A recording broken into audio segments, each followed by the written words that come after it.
This photo captures the moment David Sakura's life would change forever.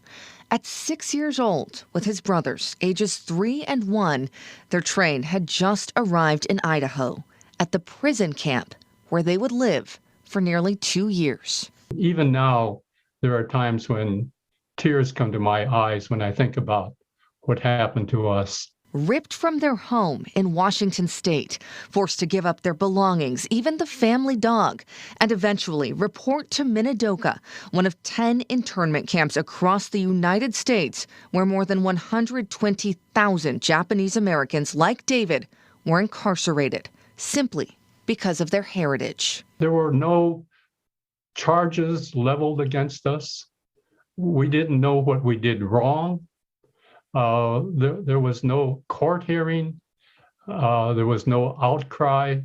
It was just a quiet removal of people to a distant part of this country. It was spring of 1942, after the bombing of Pearl Harbor, and anti-Japanese sentiment was high.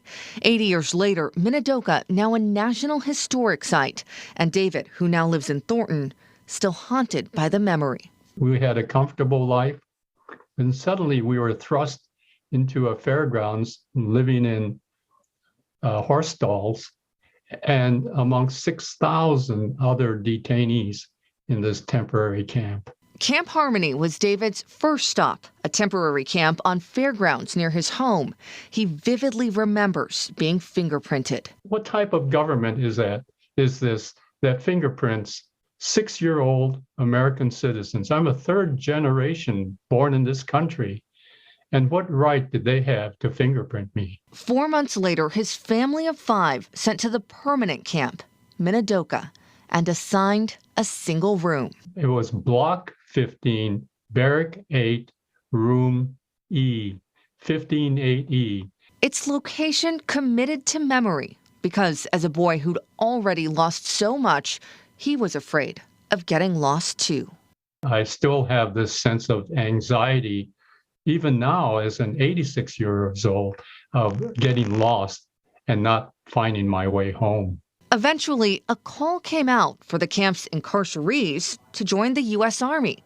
David's father volunteered. He was, like many in this country, very patriotic and eager to help out in the war effort. But the rest of his family remained behind barbed wire until spring of 1944, when, after 2 years of incarceration, his mother got permission to leave.